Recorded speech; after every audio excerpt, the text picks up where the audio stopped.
Dear student, हमने रस जो पढ़ा था, रस लेसन हिंदी ग्रामर का जो पढ़ा है, उसका पार्ट 2 में अब हम कंटिन्यू कर रहे हैं। पार्ट 1 में हमने रस की परिभाषा पढ़ ली थी, उसके अंक पढ़ लिए थे, स्थायी भाव पढ़ लिए थे और 4 रस के प्रकार पढ़े थे: श्रृंगार रस, वीर रस, क्रोध रस और वीर रस। अब हम जो है 5th जो है रस है, वो कौन सा रस है? हमारा अद्भुत रस। अद्भुत रस का जो स्थायी भाव है वो है विस्मय। विस्मय का मतलब होता है आश्चर्य।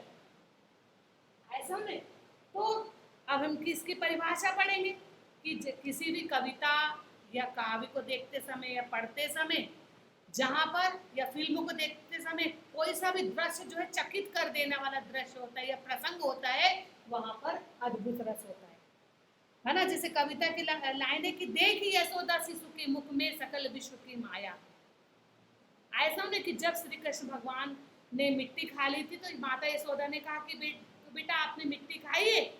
तो उन्होंने कहा नहीं माँ। बोले चलो मुंह खोल कर बताओ। तो जैसे ही श्री कृष्ण भगवान ने अपना मुंह खोला तो पूरा विश्व, पूरा ब्रह्मांड उनके मुख में दिखाई दिया। तो उनको बहुत आश्चर्य हुआ कि देखिए यशोदा शिशु के मुख में सकल विश्व की माया। तो यहाँ पर कौन सा रस होगा? अद्भुत रस। ऐसा में नंबर 6 है आपका शांत रस।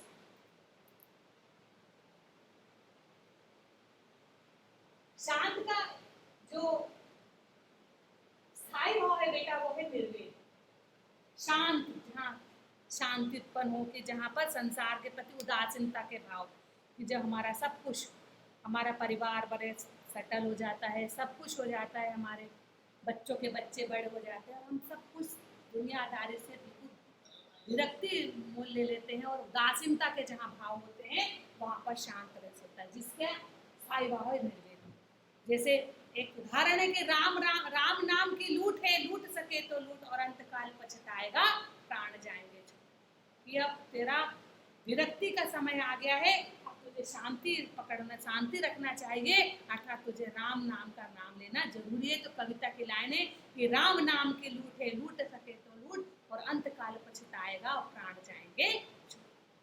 आगे समझ में आपको सभी को उदाहरण बता दी: श्रृंगार, वीर, रोध, रोध, विवध। श्रृंगार रस के 2 बताए: वीर बुंदेले, जहाँ पर वीरता का वर्णन हो, है ना, कि जहाँ पर शत्रु को मिटाने, दिनों को उद्धार करने में जहाँ वीरता का वर्णन हो, उत्साह हो, वहाँ वीर रस।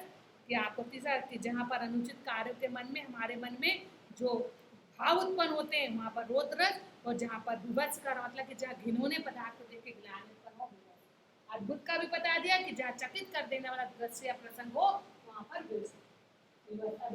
शांत का मतलब होता है कि जहाँ संसार के प्रति उदासीनता के भाव हो वहाँ पर कौन सा रस होता है? वहाँ पर शांत। अब सबसे महत्वपूर्ण आता है, कुछ बहुत महत्वपूर्ण है इसमें। ऐसा में सबसे महत्वपूर्ण आता है, जैसे श्रृंगार महत्वपूर्ण है, वीर है आपका, उसके बाद हास्य है आपका, है ना। अब ये नंबर 7 आता है हास्य रस। बहुत ही महत्वपूर्ण है आपका हास्य रस, जिसका स्थायी भाव है हास्य।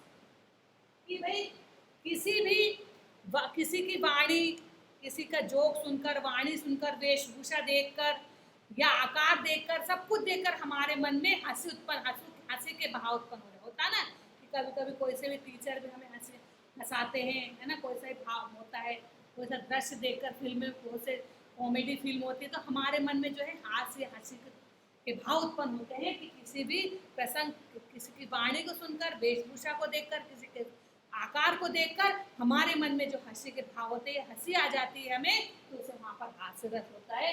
जैसे इसका स्थायी भाव है हास्य। अब आप बोलेंगे मैडम इसका उदाहरण? तो इसका उदाहरण मैं महावीर हूं, कागज को मोड़ सकता हूं और यदि बहुत अधिक गुस्सा है तो मैं पापड़ को भी तोड़ सकता हूं। मैं महावीर हूं, कागज को मोड़ सकता हूं और गुस्सा आए तो मैं पापड़ को भी तोड़ सकता हूं। नंबर दूसरा आपका उदाहरण है कि चित्रकूट के घाट पर हुआ क्रिकेट का मैच और राम ने मारा छक्का और हनुमान ने लिया कैच। ये इसका हास्य रस का उदाहरण है। हास्य रस आपको समझ में आ गया होगा कि किसी की वाणी, वेशभूषा और आकार को देखकर हमारे मन में हंसी उत्पन्न हो जाती है, हंसी के भाव आ जाते हैं, वहाँ हास्य रस होता है। मैंने आपको 2 उदाहरण बताए, एक बताया आपको, मैं महावीर हूँ, कागज को मोड़ सकता हूँ और गुस्सा आए तो मैं पापड़ को भी तोड़ सकता हूँ। दूसरा उदाहरण बताया कि चित्रकूट के घाट पर हुआ क्रिकेट का मैच और राम ने मारा छक्का और हनुमान ने लिया कैच। और नंबर आपका 7 है, एक है आपका भयानक,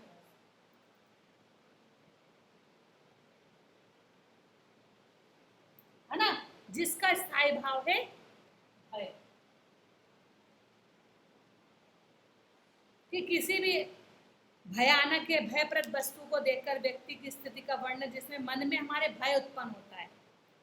ऐसा ना, किसी भी भय या भयप्रद स्थिति को देखकर हमारे मन में भय या डर उत्पन्न होता है, वहां पर कौन सा रस होता है? भयानक रस, है ना, भय उत्पन्न होता है। जैसे उधर गरजती सिंधु लहरिया कुटिल काल के जालों सी चली आ रही फेन उफनती फन फैलाए ब्यालों से। कि जब बहुत अधिक सागर और नदियों की आवाज में लहरें बहुत जोर जोर से लहराती हैं तो हमारे मन में जो है डर उत्पन्न हो जाता है। कभी कभी होता नहीं कि पानी बरसता है और बिजलियां गरजती है ना, बिजली चमकती है ना, बह रहकर आती है तो हमारे मन हमको जो है डर लगता है कि कहीं बिजली यहाँ आकर गिर ना जाए। सबसे महत्वपूर्ण है अब आपका नंबर 9 करुण रस।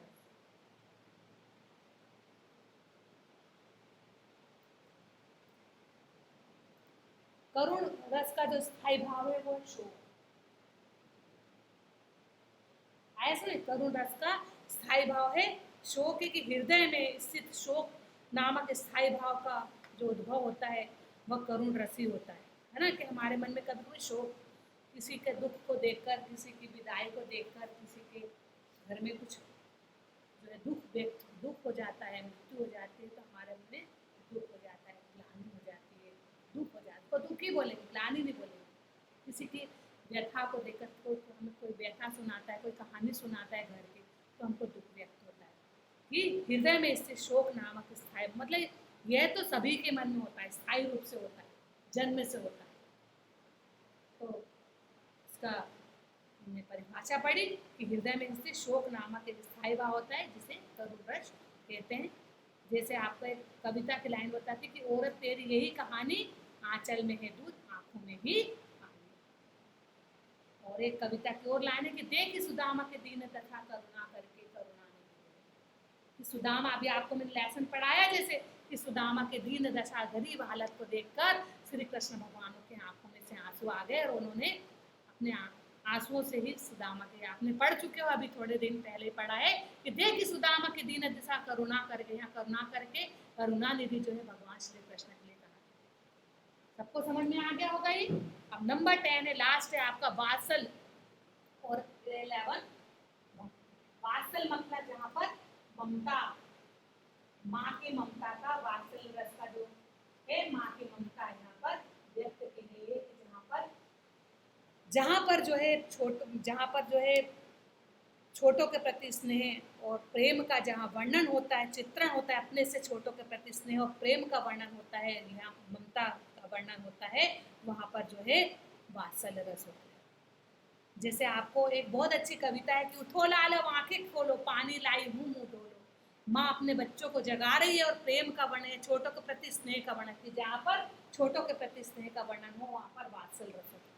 कि उठो लाल अब आंखें खोलो, पानी लाई हूँ मुँह धो लो, बीती रात कमल दल फूले, उनके ऊपर भोरे झूले, चिड़िया चहक उठी पेड़ों पर, बहने लगी हवा अति सुंदर, नभ में न्यारी लाली छाई, धरती ने प्यारी छपवाई, भोर हुआ सूरज उगाया, जल में पड़ी सुनहरी साकाया, और ऐसा सुंदर समय न कहो मेरे प्यारे अब मत सो। मतलब माँ अपने बच्चों को जगा रही है कि बेटा उठ जा, मेरे प्यारे बच्चे, मेरे लाल उठ जा। जैसे मम्मी आपको सुबह जूम क्लास में उठाती, उठ जा बेटा, 9:30 बज गई, तेरी जो प्रेम से उठाती, प्रेम का वर्णन, स्नेह का वर्णन हो छोटों के प्रति, वहां पर जो है वात्सल्य रस का भाव। नंबर जो है जो आपको मैंने बताया कि 2 जो रस हैं, इसको इन रसों को सम्मिलित किया गया। 9 रस थे, 9 में से 2 बाद में सम्मिलित किए गए। ऐसा नहीं। अब 11 है आपका भक्ति रस। ऐसा में भक्ति रस जहां पर ईश्वर के प्रति प्रेम भाव का वर्णन है। भक्ति वही भगवत गीता से संबंधित है, भक्त का संबंध है, भक्ति का जो है स्थायी भाव जो होगा भक्ति में कि जहाँ पर ईश्वर भगवान के प्रति प्रेम का वर्णन हो, ईश्वर के प्रति प्रेम का वर्णन किया गया, वहां पर भक्ति रस होता है। जैसे आपको एक उदाहरण बताते कि राम राम बोलो मन हरे राम बोलो रे, बोलो बोलो बोलो मन हरे राम बोलो रे, बीत गए दिन भजन बिना रे, राम राम बोलो मन हरे राम बोलो रे, बोलो बोलो बोलो मन हरे राम बोलो रे। तो आपको जो मैंने रस बताए, रस बहुत अच्छे तरीके से मैंने गीत के माध्यम से, कविता की लाइनों के माध्यम से बहुत अच्छे तरीके से बताए। 9 और ये 11 रस, श्रृंगार रस, जिसका स्थायी भाव जो है आपका गति। आपको 2 संयोग और वियोग बताए। वीर रस, जहाँ पर दिनों का उद्धार, धर्म को उद्धार करने के लिए आपको ध्यान बताए, बुंदेले हर बोलो के मुँह, हमने सुनी कहानी थी, और खूब लड़ी मर्दानी वो तो झांसी वाली रानी थी। नंबर 3 बताया रोध रस, कि जहाँ पर अनुचित कार्यों को, शत्रु विरोधी की अनुचित चेष्टाओं को देखकर हमारे मन में जो क्रोध उत्पन्न होता है, वहां पर क्या होता है, क्रोध रस, कि उस काल के मारे क्रोध के तनु कांपने, आरंभ है प्रचंड है ना। नंबर 4 बताया आपको विवश रस, कि जहाँ पर जो है घिनौने पदार्थ को देखकर हमारे मन में जो ग्लानि उत्पन्न होती है, उसे जो है विवश रस कहते हैं। कि युद्ध के पश्चात चारों ओर सब बिखरे हों और गिद्ध और कौवे सौ को चोंच मार रहे हैं। अद्भुत रस, कि अद्भुत जाके चकित कर देने वाला प्रसंग है या दृश्य है। देखी यशोदा के शिशु के मुख में सकल विश्व की माया। शांत रस, कि जहाँ पर संसार के प्रति उदासीनता के भाव हो, वहां पर शांत रस होते। जैसे मैंने आपको बताया कि मन रे, आपको एक और उदाहरण बताया कि राम नाम की लूट है, लूट सके तो लूट, अंत काल पछताएगा प्राण जाए के। एक और है कि मन रे तू काहे न धीरे धरे, ओ मन मोही, ये कौन सा है आपका शांत रस। नंबर है आपका हास्य रस। मैंने मतलब बहुत ही उदाहरण है कि किसी के भी आकार को देख, किसी की वाणी को सुनकर, किसी कॉमेडी फिल्म को देखकर, वेशभूषा को देखकर जो हमारे मन में हंसी के भाव उत्पन्न होते हैं, वहां पर हास्य रस होता। मैंने आपको 2 उदाहरण बताया था। मैं महावीर हूँ, कागज को मोड़ सकता हूँ, और यदि मुझे गुस्सा आए तो पापड़ को भी तोड़ सकता है ना। 2 एक और अभी भयानक रस, किसी भी भयप्रद वस्तु को देखकर जो हमारे मन में भाव उत्पन्न होते हैं, उसे क्या कहा जाता है आपको भयानक रस। जैसे उदाहरण बताया था, उधर गरजती सिंधु लहरिया, कुटिल काल के जालों सी, चली आ रही फेन उफनती, पन के फैलाए ब्यालों से। फिर करुण रस के बारे में बताया था, ये भी बहुत महत्वपूर्ण है कि हृदय में स्थित हमारे मन में जो शोक और के भाव जो स्थायी रूप से होते हैं, उसे करुण रस कहा जाता है। कि हाय अबला औरत तेरी गई कहानी, आंचल में दूध आंखों में ही पानी, देखी सुदामा के दीन दशा, करुणा करके करुणा निधि हो। ये आपको करुण रस का उदाहरण। 2 आपको बताए थे कि वात्सल, और ये जो आपको ये दिए गए हैं 2, एक वात्सल जिसमें ममता, माँ की ममता का, छोटों के प्रति स्नेह का वर्णन है। मैंने आपको बहुत अच्छी कविता बताई कि उठे लाल आंखें खोलो, माँ अपने बेटों को जगा रही, पानी लाई हूँ मुँह धो लो, है ना। भक्ति रस, जहाँ पर भक्ति का वर्णन हो, कि जहाँ ईश्वर के प्रति प्रेम भाव, भगवान परमात्मा के प्रति प्रेम भाव का वर्णन हो, भक्ति रस होता है। जैसे मैंने आपको उदाहरण बताया कि राम राम बोलो मन हरे राम बोलो रे, बोलो बोलो बोलो मन हरे राम बोलो रे। ये आपको बहुत अच्छे तरीके से मैंने रस आपको मैंने रिवाइज भी करा दिए। मुझे आशा नहीं, पूर्ण विश्वास है कि आपको ये लेसन बहुत अच्छे तरीके से